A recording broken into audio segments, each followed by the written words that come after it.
राहुल गांधी ने कहा चौकीदार चोर है, अमेठी से चुनाव हार गए। चंद्रबाबू नायडू ने मोदी को दिखाई थी आंख, नौबत ऐसी आई कि राजनीति खत्म सी हो गई।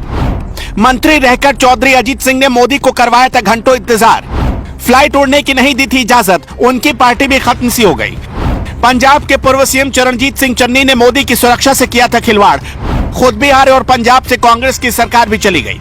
पी चिदम्बरम ने मोदी और अमित शाह को फर्जी केस में किया था परेशान, आज खुद ईडी और सीबीआई के चक्कर काट रहे हैं और रो रहे हैं। मोदी को हराने के लिए मुंगेरी लाल के सपने देखने वालों, जरा इतिहास उठाकर देख लो। मोदी कभी कोई चुनाव नहीं हारे, लेकिन हाँ, मोदी से जिसने भी पंगा लिया और मोदी को अगर गुस्सा आ गया तो समझो पब्लिक की नजर से वो ऐसा उतर जाता है कि फिर दोबारा सियासत में उसका सूरज कभी नहीं उगता। इसका सबसे बड़ा उदाहरण राहुल गांधी है। राहुल गांधी ने 2019 के लोकसभा चुनाव में नारा दिया चौकीदार चोर है।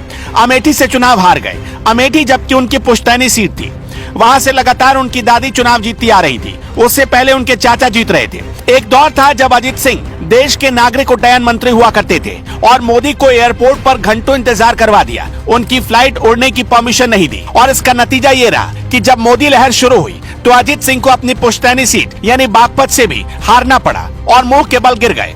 महबूबा मुफ्ती और फारूक अब्दुल्ला ने मोदी को न जाने क्या क्या कहा। अब उनके पास न तो वह पहले वाली ठाट बाट रही और न ही वो पहले वाला रुतबा। एक कमरे में बैठकर सुबह से रात तक काटना पड़ता है। शत्रुघ्न सिन्हा की राजनीति खत्म सी ही हो गई तो आखिर में ममता बनर्जी के चरणों में जाना पड़ा, वरना उन्हीं शत्रुघ्न सिन्हा के परिवार के साथ पीएम मोदी तस्वीर खिंचवाते थे। प्रवीण तोगड़िया की हालत देख लीजिए। हिंदू हृदय सम्राट होने का गुमान था, मोदी के खिलाफ गए तो उनको पूछने वाला भी कोई नहीं था, वरना कभी नारा लगता था देखो देखो कौन आया, हिंदुओं का शेर आया। लेकिन आज पीछे पीछे 10 लोग चलने वाले भी नहीं। अपने सीएम को थैंक्स कहना कि मैं बठिंडा एयरपोर्ट तक जिंदा लौट आया। पीएम मोदी ने जब साल 2022 में पंजाब दौरे पर जब ये कहा था तो उनकी आंखों में अंगारे उतर आए थे। उसी झूठी और नकारी सरकार के खिलाफ जो पीएम मोदी के मान को भी हिटलरी शासन से रौंदने की कोशिश कर रही थी। वैसे मोदी से दुश्मनी करके पछताने वालों की लिस्ट बहुत लंबी है, कितने गिनाए, गिनते गिनते सुबह से शाम हो जाएगी। लाल कृष्ण आडवाणी बहुत सीनियर नेता है। 2013 में नरेंद्र मोदी का नाम प्रधानमंत्री पद के लिए आया तो आडवाणी को बड़े अंदर से तकलीफ हुई। उसके बाद प्रधानमंत्री तो छोड़िए, राज्यपाल बनने की हसरत भी लाल कृष्ण आडवाणी को छोड़नी पड़ी। हाँ, पीएम मोदी और आडवाणी के बीच गुरु शिष्य का रिश्ता टूट रहा और आज भी पीएम मोदी आडवाणी के बर्थडे पर उनके घर जाना और उनको विश करना नहीं भूलते। कभी पीएम मोदी के सबसे खासम खास दोस्त में गिने जाते थे संजय जोशी। 1988 में जब आरएसएस ने उन्हें गुजरात बीजेपी इकाई में काम करने के लिए भेजा, उस वक्त नरेंद्र मोदी पहले से ही वहां काम कर रहे थे।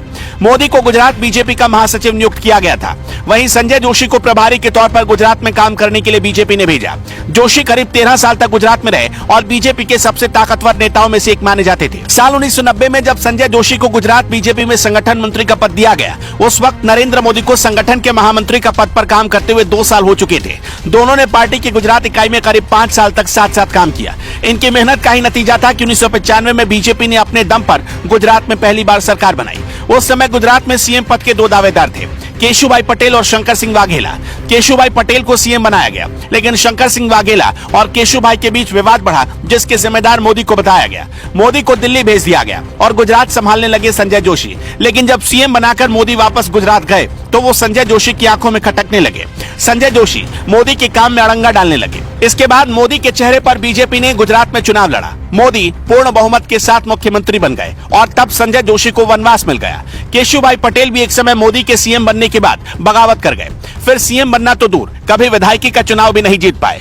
पंजाब में जो पीएम मोदी के साथ हुआ, उसके बाद कांग्रेस के मुख्यमंत्री चरणजीत सिंह चन्नी भी चुनाव हार गए और उनकी पार्टी भी सत्ता से बाहर हो गई। नवजोत सिंह सिद्धू ने भी मोदी के खिलाफ बगावत की और आज राजनीति की पिक्चर से ही आउट हो चुके हैं। बाकी मोदी के दुश्मनों, अभी भी वक्त है, सावधान हो जाओ। मोदी की अजय यात्रा पर आप उन्हें कैसे बधाई देंगे? क्या आपको भी लगता है कि 2024 में नरेंद्र मोदी तीसरी बार प्रधानमंत्री बनेंगे? अपना जवाब हमें कमेंट बॉक्स में जरूर बताइएगा।